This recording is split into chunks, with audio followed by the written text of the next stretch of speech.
امریکی صدر ٹرمپ اور اسرائیلی وزیراعظم نتنیاہو غزہ میں جنگ بندی پر متفق، 2 ہفتے میں غزہ کی جنگ ختم ہونے جا رہی ہے۔ اسرائیلی اخبار کا دعویٰ، متحدہ عرب امارات، مصر سمیت 4 عرب ریاستیں حماس کی جگہ غزہ کا حکومتی انتظام سنبھالیں گی۔ حماس کے رہنماؤں کو جلا وطن اور یرغمالیوں کو آزاد کروایا جائے گا، ٹائمز آف اسرائیل کی رپورٹ میں دعویٰ۔ امریکی صدر نے تاریخ کے سب سے مشکل فوجی آپریشن کا حکم دیا، ایران پر انتہائی کامیاب حملے کیے، حملے میں ایران کی جوہری صلاحیت کو تباہ کیا گیا۔ بعض امریکی چینلز من گھڑت خبریں چلاتے رہے، تنقید کرنے والے نہیں چاہتے کہ ٹرمپ کامیاب ہوں۔ امریکی وزیر دفاع پیٹ ہیگسیت کی اپنے ہی میڈیا پر کڑی تنقید۔ قومی اسمبلی نے آئندہ مالی سال کا وفاقی بجٹ منظور کر لیا۔ پیٹرولیم مصنوعات پر کاربن لیوی عائد، سیلز ٹیکس فراڈ میں ملوث افراد کی گرفتاری سے متعلق ترامیم منظور، فائنانس بل کی منظوری ملتوی کرنے اور عوامی رائے کے لیے بھجوائے سے متعلق اپوزیشن کی ترمیم کثرت رائے سے مسترد۔ ایرانی جوہری تنصیب سے کچھ بھی منتقل نہیں کیا گیا، ایرانی جوہری تنصیب سے کچھ بھی باہر نہیں نکالا گیا۔ امریکی صدر کا دعویٰ، جوہری تنصیب سے کچھ باہر نکالنا بہت وقت طلب، خطرناک اور مشکل ہوتا ہے۔ امریکی میڈیا پر تنقید کرتے ہوئے کہا، صحافت کے نام پر گمراہ کن پروپیگنڈا ناقابل قبول ہے، فیک نیوز میں ملوث تمام لوگوں کو برطرف کیا جائے۔ امریکی فوجیوں سمیت سب سے معافی مانگنے کا مطالبہ۔ ایران نے اسرائیل اور اس کے تمام دعووں کو کچل کر رکھ دیا، 9 کروڑ ایرانیوں نے متحد ہو کر فوج کا ساتھ دیا۔ امریکہ اسرائیل کو تباہ ہوتے دیکھ کر اس جنگ کا حصہ بنا، امریکہ کو اس جنگ سے کوئی کامیابی نہیں ملی۔ ایرانی سپریم لیڈر آیت اللہ خامنائی کی ایرانی عوام کو مبارکباد، ویڈیو پیغام میں بولے، ایرانی حملوں سے صہیونی حکومت پاش پاش ہو گئی، ہم نے صہیونی رجیم کو گھٹنے ٹیکنے پر مجبور کر دیا، ہم نے قطر میں امریکی ایئر بیس کو نشانہ بنا کر بڑا نقصان پہنچایا، ایرانی فوج اسرائیل کے دفاعی نظام کو ناکام بنانے میں کامیاب رہی۔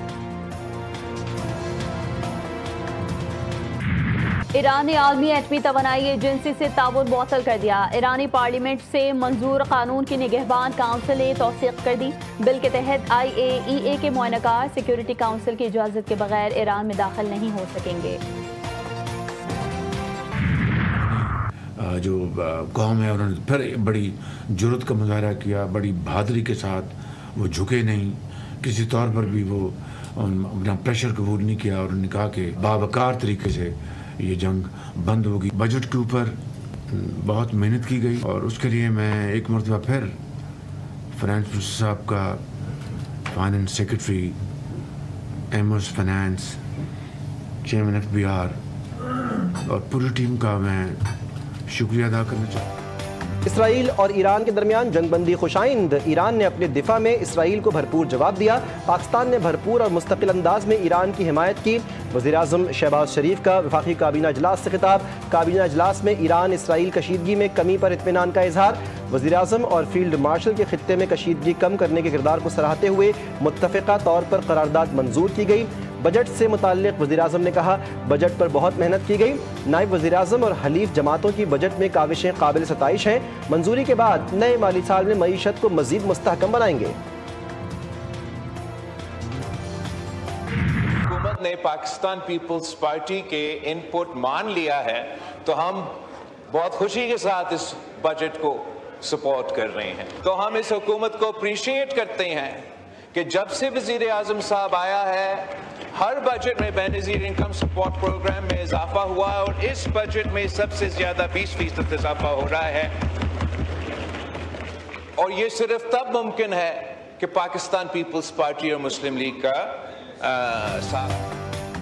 حکومت نے ہمارے مطالبات مان لیے، اس لیے بجٹ کو سپورٹ کر رہے ہیں۔ BISP میں 20% اضافہ کیا گیا ہے، تنخواہ داروں کے لیے ٹیکس میں کمی کی گئی، ہمارے کہنے پر حکومت سولر ٹیکس میں 50% کمی لائی۔ چیئرمین پیپلز پارٹی بلاول بھٹو کا قومی اسمبلی میں اظہار خیال، کہا پیپلز پارٹی کے اعتراض کے بعد FBR قوانین میں تبدیلی لائی گئی، ہم وزیراعظم شہباز شریف اور وزیر خزانہ کے شکر گزار ہیں۔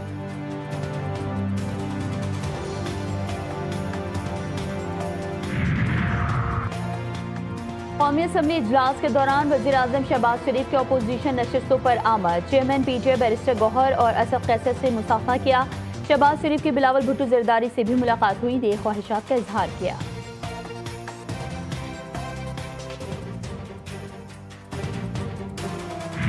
خان صاحب کو دنیا کی کوئی طاقت مائنس نہیں کر سکتی ہے. خان صاحب پاکستانی سیاست کے ایک محور ہے.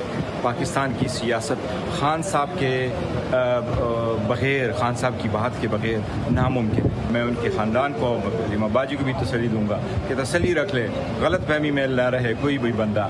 لوگ غلط فہمیاں پھیلا رہے ہیں، کوئی غلط فہمی میں نہ رہیں. خان صاحب لیڈر تھے، خان صاحب لیڈر ہے، خان صاحب ہی لیڈر رہیں گے. بیرسٹر گوہر کی بانی پی ٹی آئی کو مائنس کرنے کی خبروں کی تردید. چیئرمین پی ٹی آئی بولے بانی پی ٹی آئی کو کوئی طاقت مائنس نہیں کر سکتی. پاکستان کی سیاست بانی کے ذکر کے بغیر ادھوری ہے. خاندان کے افراد کو تسلی دیتا ہوں، کسی غلط فہمی میں نہ رہیں.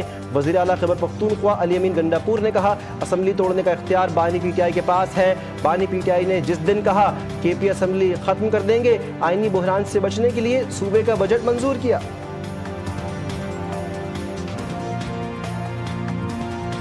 میں یہ نہیں سمجھتا یا مجھے کوئی ڈائریکشن انڈیکیشن ایسے نہیں ہے کہ عمران خان یہ چاہتا ہو کہ عمران خان کی اسمبلی ڈیزالو ہو جائے ٹیکنیکلی یا ان کی حکومت ختم ہو جائے.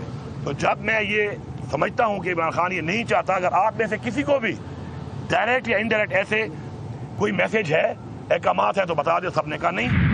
چین میں شنگھائی تعاون تنظیم کے وزرائے دفاع کا اجلاس. بھارت کی ہٹ دھرمی برقرار. ایس سی او اعلامیے پر دستخط کرنے سے انکار. ایس سی او اعلامیے میں پہلگام واقعے کی مذمت شامل نہیں کی گئی. بھارت کا موقف. ایس سی او اجلاس کا مشترکہ بیان جاری نہ کرنے کا فیصلہ. بھارتی وزیر دفاع راج ناتھ سنگھ کو ایس سی او اجلاس میں منہ کی کھانا پڑی. اعلامیے میں بھارت پر بلوچستان میں بدامنی پھیلانے کا الزام لگایا گیا.